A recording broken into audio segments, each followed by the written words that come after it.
23 जुलाई 2007 USA के Cheshire शहर में एक हंसता खेलता परिवार रहता था जिसने कभी सपने में भी नहीं सोचा था कि उनके साथ कुछ ऐसा हो जाएगा जो उनकी फैमिली को केवल बर्बाद ही नहीं बल्कि खत्म ही करके रख देगा।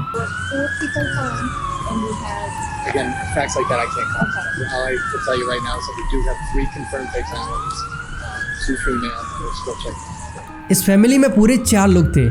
विलियम पेटिट जो कि एक डॉक्टर थे, उनकी वाइफ जेनिफर हॉकी पेटिट जो कि एक हॉस्पिटल में नर्स का काम करती थी, और उनकी बड़ी बेटी हेली पेटिट जो कि एक 17 साल की कॉलेज स्टूडेंट थी और ये स्टडी के साथ साथ स्पोर्ट्स एक्टिविटी में भी आगे थी। और उसके अलावा उनकी छोटी बेटी माइकला पेटिट जो केवल 11 साल की थी और ये भी एक स्टूडेंट ही थी, और इसने कभी सपने में भी नहीं सोचा होगा कि इतनी छोटी सी उम्र में ही उसको हैवानियत का इतना खौफनाक मंजर देखना पड़ेगा। 23 जुलाई की सुबह के लगभग 3 बज रहे थे और चारों तरफ सन्नाटा छाया हुआ था क्योंकि सब लोग अपने अपने घरों में सो रहे थे। और तभी पेटिट फैमिली का बुरा वक्त शुरू हो गया था क्योंकि तभी ही 2 बदमाश पूरी प्लानिंग के साथ उनके घर के बाहर आकर खड़े हो जाते हैं, जिन्होंने मास्क से अपना चेहरा ढक रखा था और हाथों में रबर ग्लव्स पहने हुए थे, और ये दोनों किसी भी तरह से उस घर के अंदर घुसने के रास्ते की तलाश में थे। और तभी इन दोनों की नजर उस घर के बेसमेंट रूम के पास वाले दरवाजे पर पड़ती है जिसको पेटिट फैमिली ने लॉक नहीं किया था। अब खुले दरवाजे को देखकर वे दोनों बिना किसी देरी के उस घर में घुस जाते हैं और यहीं से वे अपनी हैवानियत दिखाना शुरू करते हैं। अब आगे बढ़ने से पहले मैं आप सभी को बता दूं कि ये केस कोई नॉर्मल केस नहीं है। ये वही केस है जिसने 2007 में इंटरनेशनल लेवल पर सबका ध्यान अपनी ओर आकर्षित किया था,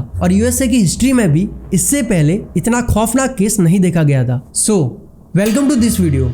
आई एम किशोर, योर होस्ट, और इस वीडियो को बिना स्किप किए लास्ट तक जरूर देखना क्योंकि तभी एक खौफनाक क्राइम स्टोरी आपको समझ में आएगी। सो बिना समय गवाए लेट्स बिगिन।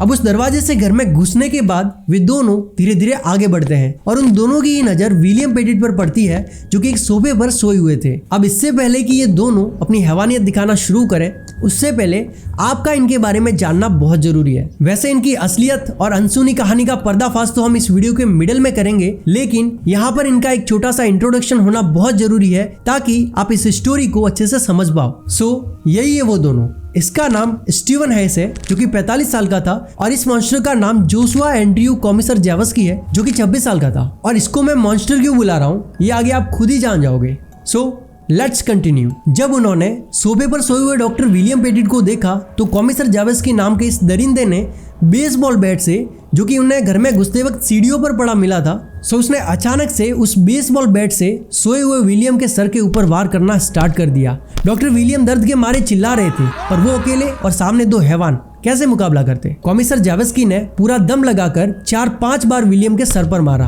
उनके सर पर गहरा घाव हो गया और खून निकलने लगा। फिर उन दोनों बदमाशों ने उनके हाथों और पैरों को प्लास्टिक की जीप और रस्सी से बांध दिया था। अब डॉक्टर विलियम भी अधमरे की हालत में पड़े हुए थे। अब ये तो इनके क्राइम की कहानी की सिर्फ शुरुआत थी, आगे आगे देखो होता है क्या। इसके बाद वो जेनिफर हॉकी पेटिट और उनकी बेटी माइकला पेटिट जो कि केवल 11 साल की थी, तो इन दोनों माँ बेटियों के रूम में जाकर उनको किडनैप कर लेते हैं। स्टीवन हेस माइकला की माँ के मुंह पर हाथ रखकर उसे चुप करा देता है ताकि वो चिल्ला न पाए, और उसके हाथ पैर भी बांध देते हैं। और उस 11 साल की मिकेला को भी उसके बेड पर ही लेटाकर उसके हाथों को स्टीवन हेस उसी बेड से बांध लेता है। वहीं कॉमिसर जेवस्की उसके पैरों को उसी बेड से बांध लेता है, और उन दोनों माँ बेटियों के फेस को पीलो के कवर से ढक लेते हैं ताकि वो उन दोनों को देख ना सके। अब ऊपर वाले की बहुत बहुत मेहरबानी होती अगर इनका ये क्राइम इधर ही रुक जाता, पर ऐसा नहीं था। इसके तुरंत बाद ही ये दोनों दरिंदे इनकी बड़ी बेटी हेले पेटिट के रूम में जाते हैं और उसको भी उसके ही बेड से बांध लेते हैं जहां पर वो सोई थी, जैसे माइकला को बांधा था। अब लगभग 4 बजे के समथिंग ये दोनों इनके घर के किचन में जाकर फ्रीजर में से कोल्ड ड्रिंक्स एंड शराब भी निकाल कर पीते हैं। अब उसके बाद वो जेनिफर पेटिट से पैसों की मांग करते हैं और उनके घर में चारों तरफ छानबीन करना स्टार्ट कर देते हैं। उनके कार्ड्स, उनके वॉलेट सब कुछ चेक कर लेते हैं,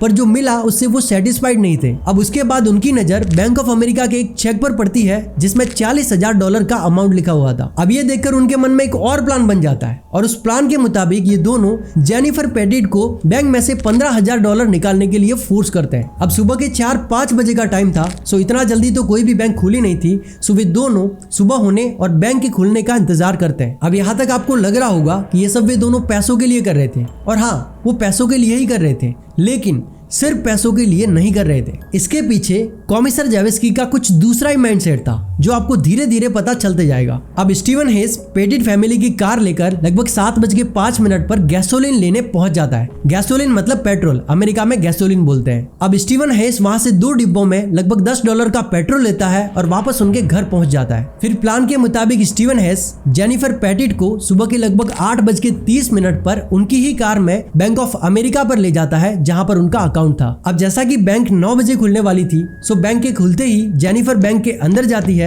एंड स्टीवन हेस उधर ही कार के पास खड़ा रहता है। एंड कुछ देर बाद स्टीवन हेस उधर ही खड़ा खड़ा कॉमिसर जेवेस्की को कॉल करता है कि सब कुछ ठीक से हो तो जाएगा ना। और इसके जवाब में कॉमिसर जेवेस्की कहता है कि तुम चिंता मत करो, सब कुछ प्लान के मुताबिक ही होगा। अब बैंक की इन सीसीटीवी फुटेज में 9:11 पर जेनिफर पेटिट पैसे विड्रॉल करते हुए दिखती है, पर यहाँ पर वो अपने दिमाग का इस्तेमाल करते हुए उस बैंक की मैनेजर को इन्फॉर्म करती है कि 2 अनजान आदमियों ने हमारे घर पर हमारी पूरी फैमिली को कैद करके रखा है, सो प्लीज आप जल्द से जल्द पुलिस को इन्फॉर्म कर दीजिए।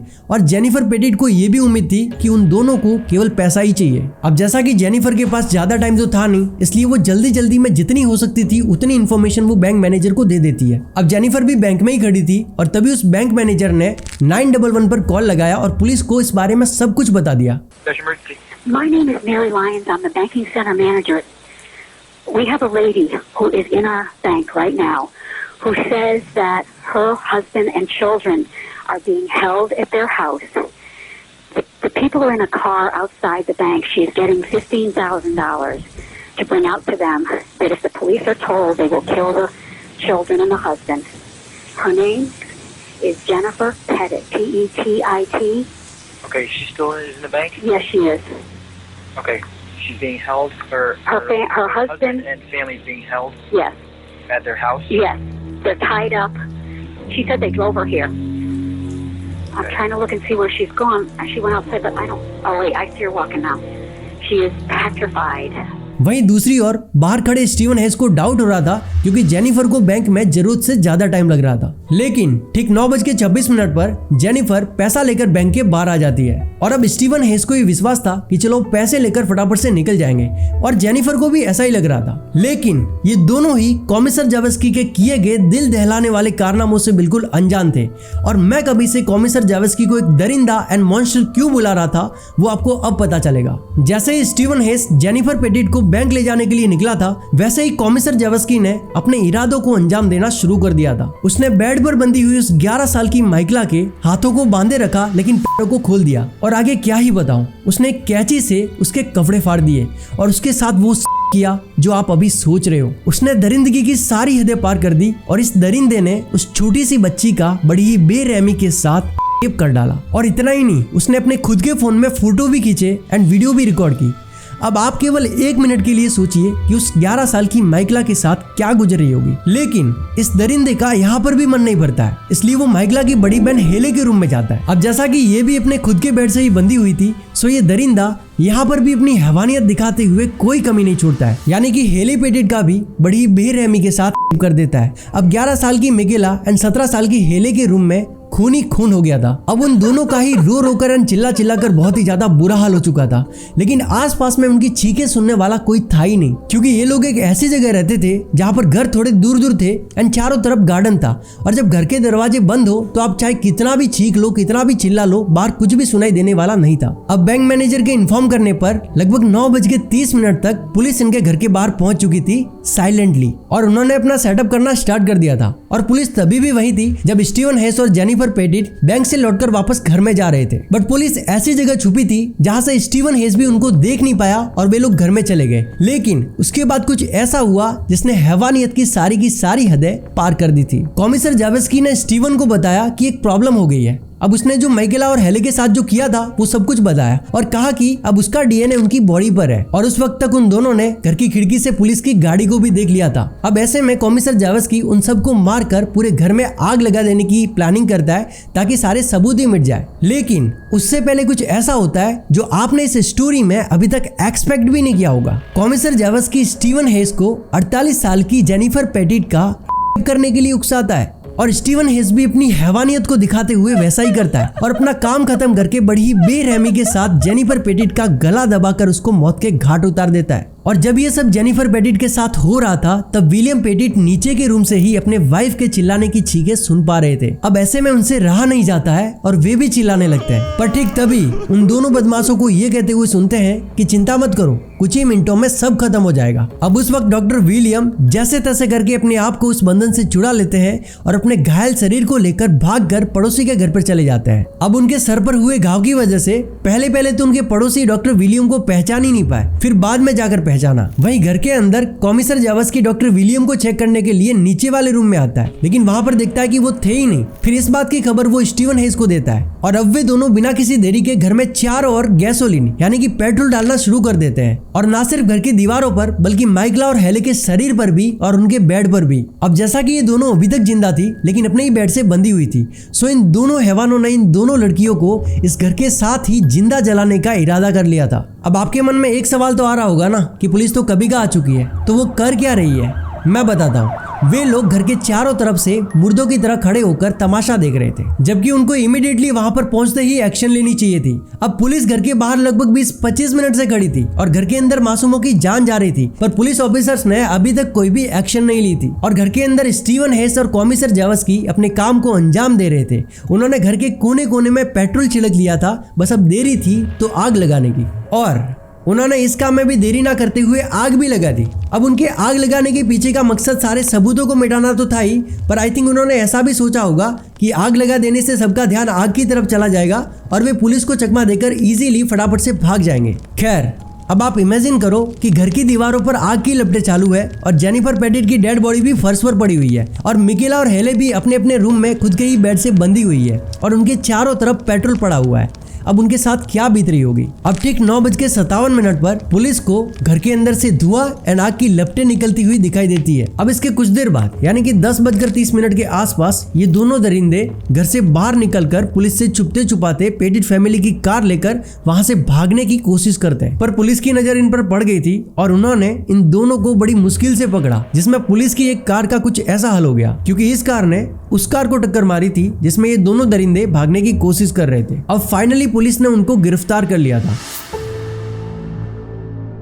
अब ये तो इन दरिंदों की बात थी, लेकिन उस जलते हुए घर में मिकेला और हेले के साथ क्या हुआ? जब घर में चारों तरफ आग लगी हुई थी तब हेले जैसे तैसे करके अपने आप को उस बंधन से छुड़ा लेती है और अपनी जान बचाने के लिए वो उस घर से बाहर भागने की कोशिश करती है, लेकिन वो सीढ़ियों पर फिसल जाती है और इस वजह से उसके सर पर गहरी चोट आ जाती है और उसकी वजह से वो वहीं पर अपना दम तोड़ देती है। अब उस जलते हुए घर में केवल मिकेला ही जिंदा बची थी, लेकिन बहुत कोशिशों के बाद भी वो अपने आप को उस बंधन से नहीं छुड़ा पाती है और चारों तरफ आग लगने की वजह से जो केमिकल वाला धुआं उठ रहा था, उस धुएं से उसने भी घुट घुट कर अपना दम तोड़ दिया। और ये वही बेड है जिस पर मिकेला को बांधा गया था, और इस बेड की कंडीशन को देखकर लगता है कि मिकेला की बॉडी भी इस आग से कुछ हद तक जली ही होगी। अब वहां पर फायर ब्रिगेड वगैरह ऑलरेडी आग को बुझाने में लगे हुए थे।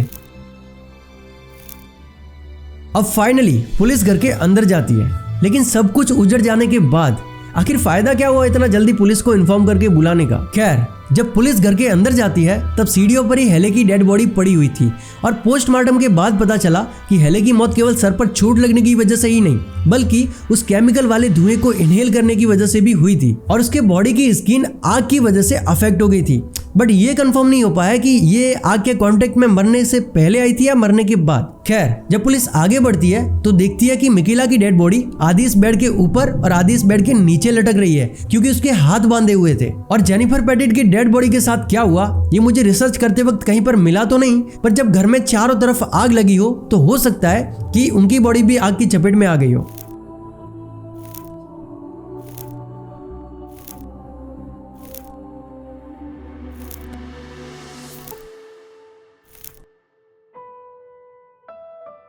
अब इस घटना के बारे में सुनकर जेनिफर की सिस्टर और उसके पेरेंट्स का रो रो कर बहुत ही ज्यादा बुरा हाल हो चुका था। We don't have our loved ones anymore, and that's all we had. And he tried to apologize to us for not saving our daughter and our grandchildren. And we had to convince him that he was in no condition to be able to save anyone, and we were grateful That he was alive. that he was alive. वहीं doctor William को उनके पड़ोसियों ने hospital में admit करवा लिया था। अब देखा जाए तो ये क्राइम 23 जुलाई की सुबह को नहीं बल्कि 22 जुलाई की शाम के लगभग 7:30 पर ही हो गया था, जब जेनिफर और उनकी छोटी बेटी मिकेला स्टॉप एंड शॉप नाम के ग्रोसरी स्टोर में गई थी खाने पीने का सामान लेने। और तब कॉमिसर जावस्की भी उसी स्टोर में था। वो भी अपने लिए कुछ सामान लेने आया था और उसने जो सामान लिया था वो उसका पेमेंट करने के लिए खड़ा था। और तभी उसकी नजर मिकेला पर पड़ती है और तभी उसके मन में उस 11 साल की बच्ची के लिए दरिंदगी भरे ख्याल आना शुरू हो गए थे। और जब ये दोनों माँ बेटी इस ग्रोसरी स्टोर से बाहर निकलकर अपने घर को लौटती है तब ये दरिंदा भी उनका पीछा करते करते उनके घर तक चला जाता है और वहां जाकर देखता है कि अरे वाह, ये तो बहुत अच्छे घर में रहते हैं। और ये देखकर उसके मन में पैसों का लालच भी जाग उठा था। अब जैसा कि उसने उनका घर देख लिया था इसलिए अब उसके मन में इसको लेकर खिचड़ी पकना स्टार्ट हो गई थी और इसीलिए अब वो स्टीवन हेस से कांटेक्ट करता है। और 7:45 से इन दोनों के बीच में कुछ टेक्स्ट मैसेज में बात भी हुई थी जिनके फोटोज ये रहे। 7:45 पर स्टीवन हेस कॉमिसर जावस्की को मैसेज करता है, I am chomping at the bit to get started,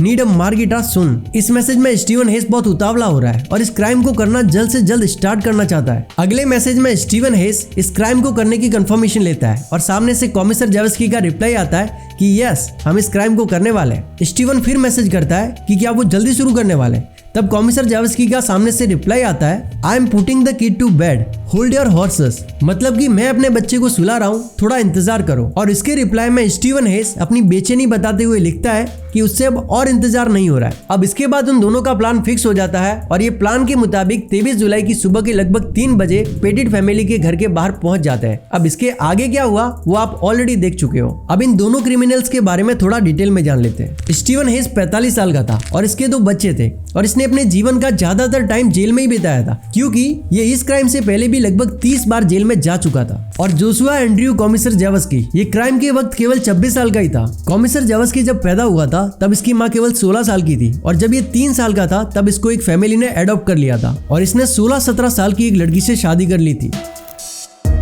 लेकिन इसकी मेंटल हेल्थ बहुत ज्यादा खराब थी। ये अपने गुस्से को कंट्रोल ही नहीं कर पाता था और जल्दी जल्दी में कोई डिसीजन भी नहीं ले पाता था और ऐसे में वो उल्टे सीधे काम कर लेता था और इसी वजह से वो क्राइम के चक्कर में इससे पहले लगभग 17 बार जेल में जा चुका था। और जेल में ही स्टीवन हेस और कॉमिसर जावस्की के बीच में दोस्ती हो गई थी। लेकिन इन दोनों के बीच में एक चीज कॉमन थी कि ये दोनों ही अपने बचपन में सेक्सुअली अब्यूज का शिकार हुए थे और जब छोटे बच्चे के साथ ऐसा कुछ होता है तो उसका असर उसके दिमाग में हमेशा के लिए रहता है और इसी चीज का शिकार ये दोनों भी हुए थे। इसीलिए बच्चों का खासकर ध्यान रखना चाहिए। खैर, जेल में इन दोनों से अलग अलग पूछताछ की गई। अब कॉमिसर जावस्की अपने आप को बचाने के लिए सारा का सारा ब्लेम स्टीवन हेस पर डालता रहा। अब आपको तो पता ही है कि इसके पीछे सारा का सारा मास्टरमाइंड कॉमिसर जावस्की का ही था। और फिर स्टीवन हेस ने भी इस बारे में रियलिटी बताई और उसका पूरा का पूरा एपिसोड स्पॉटिफाई पर अवेलेबल है जिसकी लिंक मैं आपको इस वीडियो की डिस्क्रिप्शन में दे दूंगा, आप जाके सुन सकते हो। डॉक्टर विलियम और जेनिफर की सिस्टर और उसके पेरेंट्स ने कोर्ट के बहुत सारे चक्कर काटे अपनी फैमिली को इंसाफ दिलाने के लिए, लेकिन वो इस लड़ाई में अकेले नहीं थे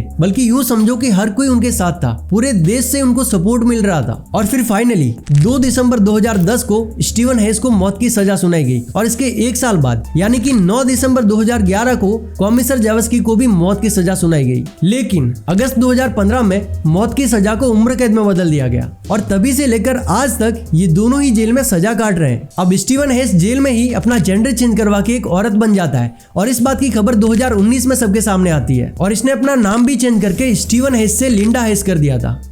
लिंडा, इससे तो मुझे कुछ और ही याद आ रहा है। खैर, अब डॉक्टर विलियम बहुत ज्यादा अकेले हो गए थे और उनकी फैमिली में उनके अलावा और कोई था ही नहीं और इस अकेलेपन को दूर करने के लिए 5 अगस्त 2012 में ये दूसरी शादी कर लेते हैं और 2013 में उनके घर एक बेटे का जन्म होता है जो आज लगभग 11 साल का हो चुका होगा।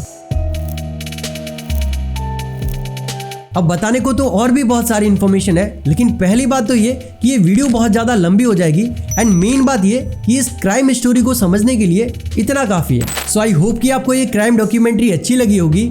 सो अब मिलते हैं आपसे अगली वीडियो में, तब तक के लिए ख्याल रखिए अपना। राधे राधे।